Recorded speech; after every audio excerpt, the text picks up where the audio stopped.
Good evening again. You're watching the Gravitas special edition as we track the very latest from Germany on election day. Angela Merkel is on the brink of replicating the feat of her mentor, Helmut Kohl. Let's take a look at her journey so far in German politics. In power for over a decade, German Chancellor Angela Merkel is widely seen as a rock of stability, respected abroad and supported at home. Her popularity even seems to have survived the migrant crisis, which at one stage threatened her leadership as Germany opened its doors to hundreds of thousands of mainly Syrian refugees. What we're experiencing is something that will continue to occupy us in the years to come. We'll change, and we want that change to be positive, and we think we can do that. To regain voter support, she subsequently took a firmer line on immigration. 1 month before the election, her CDU party is polling at around 40%, compared to the opposition SPD's 25%. She seems intent on blocking the far right, although was put on the back foot by her citizens' reaction to refugees. Frau Merkel ist genauso überrascht gewesen dann letztendlich wie viele der Menschen. Merkel was surprised to see how much Germans committed to helping refugees, but she was also sadly surprised to see that some people clearly expressed racism and hostility, especially in regions where there were no refugees coming. Deutlich geworden ist, und zwar gerade in den Regionen, die keine Flüchtlinge aufgenommen haben. Merkel grew up in the communist East and entered politics after the fall of the Berlin Wall. She saw off Helmut Kohl to become leader of the Christian Democrats in 2000. Renowned for her pragmatism and quiet confidence, she's been voted German Chancellor 3 times, in 2005, 2009 and 2013. Sie ist politisch. She's positioned herself in the middle politically, which has allowed her to project a sense of continuity and security among voters. Merkel's ordinary air continues to make her a hit with voters. She spends holidays hiking in the Alps with her husband and shops in a neighbourhood supermarket. Yet she doesn't shy away from the limelight. Forbes magazine named her the world's most powerful woman for the 11th time in 2016. And if she wins a 4th term in office, that accolade is unlikely to be the last.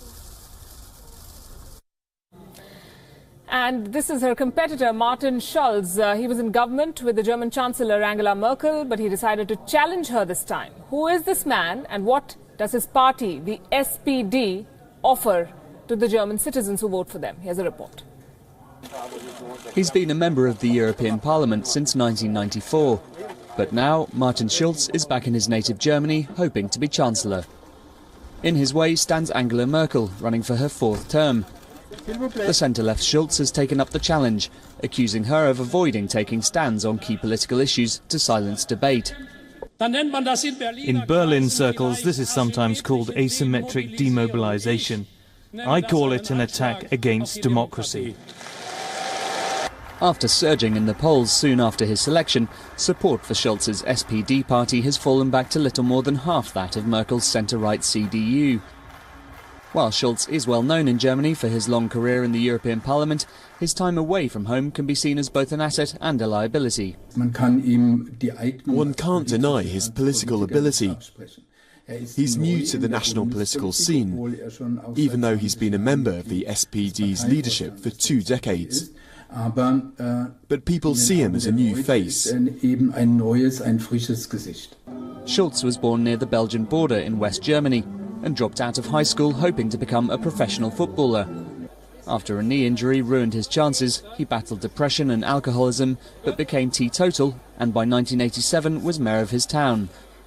In the European Parliament, his mastery of 5 languages helped him become its president in 2012. Never like in current times does the world need a strong, self-confident and united European Union which stands up for its values and beliefs and defends and strengthens what previous generations have built. In the Parliament, Schulz sparred with far-right politicians, and in 2003 Silvio Berlusconi caused outrage by comparing him to a Nazi concentration camp leader. On the campaign trail, Schulz has pledged to water down key labour reforms to give employees more rights and, he hopes, reduce inequality. Since 2013, his SPD party has been in coalition with Angela Merkel's CDU. Unless his party's polling improves, Scholz might have to choose whether the SPD goes back into coalition with Merkel or becomes Germany's largest opposition party. Let's dwell on Angela Merkel for a bit. And Daniel, one of the newspaper editorials today described her as a history maker without heroism. Is that a fair description? I think it is, and I think that's what she stands out for and what makes her popular. Because as many observers, in particular from the United States and England, have observed about Germany, is that Germany as a nation is a reluctant leader.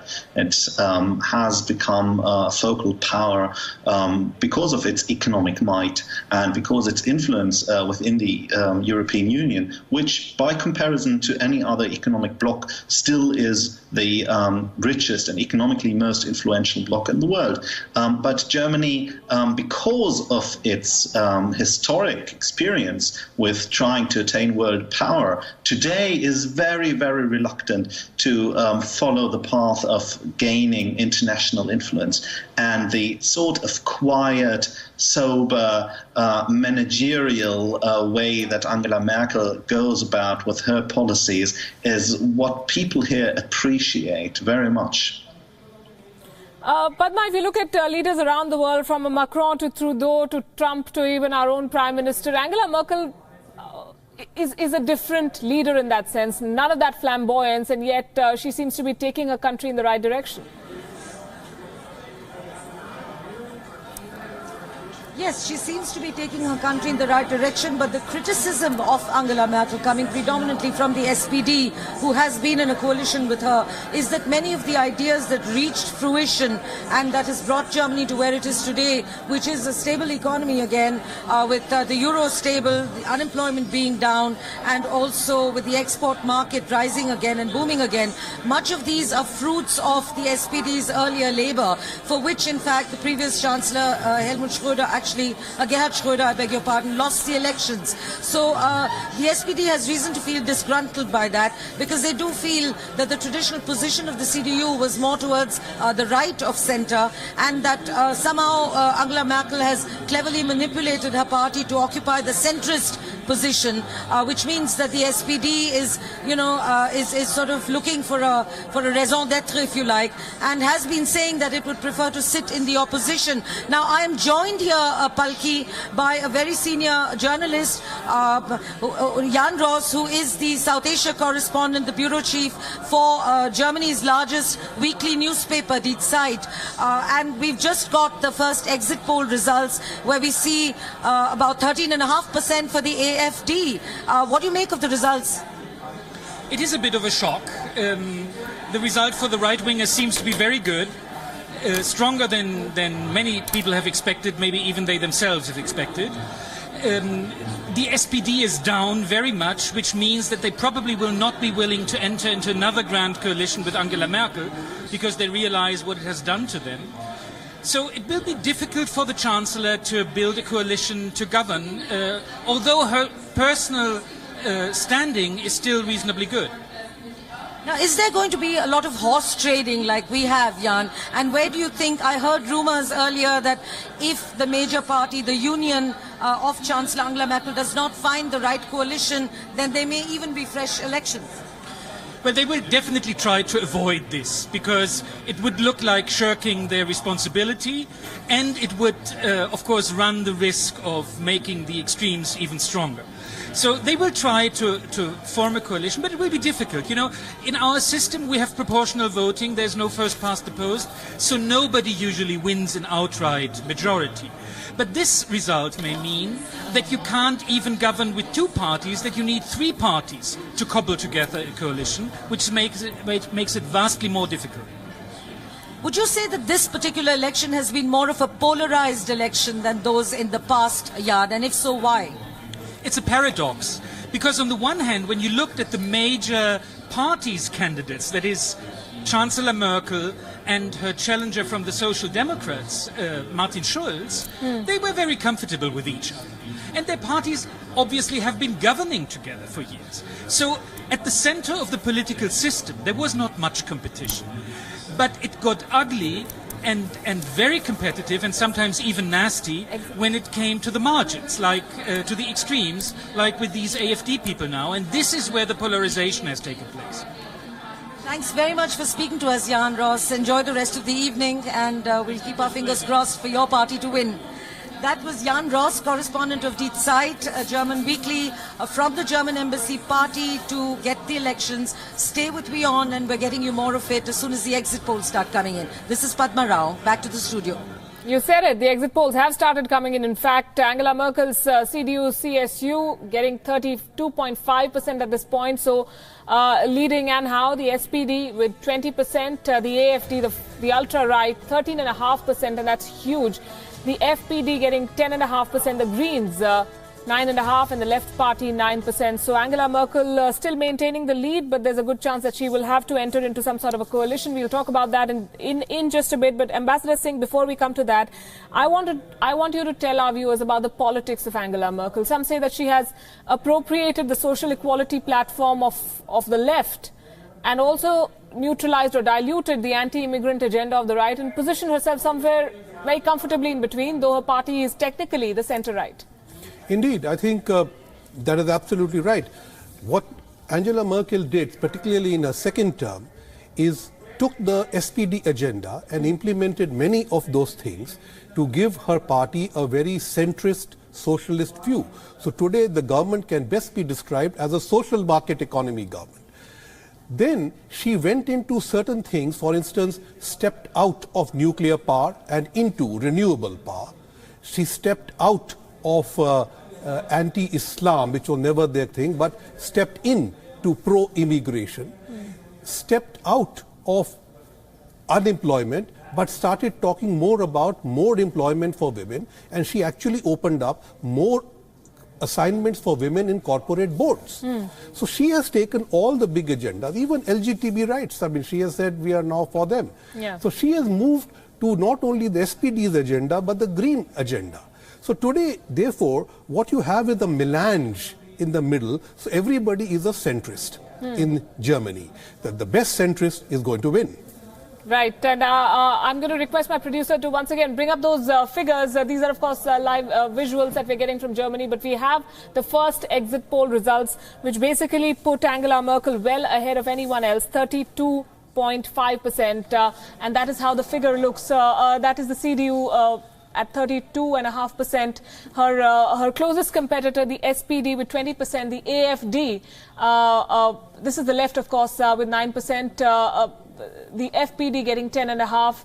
The Greens, who some said that Angela Merkel could look at tying up with in case of a hung parliament, 9.5%, and the far right getting 13.5%, and that is going to be one of the big headlines from this German election. Let's quickly take a look at how what are the possibilities for a coalition. Angela Merkel, if elected to office again today, which she most likely will be, would achieve the feat that her mentor Helmut Kohl achieved. He was, of course, instrumental in the reunification of Germany. Let's also bring you the numbers in terms of how things stand. In case of a coalition, what are Angela Merkel's choices? What are her options? Daniel, let me put that question to you. What is her best bet? I think Jan Ross of Die Zeit was correct when he said that the SPD is her former coalition partner is so diminished now that they're unlikely to get into the next government.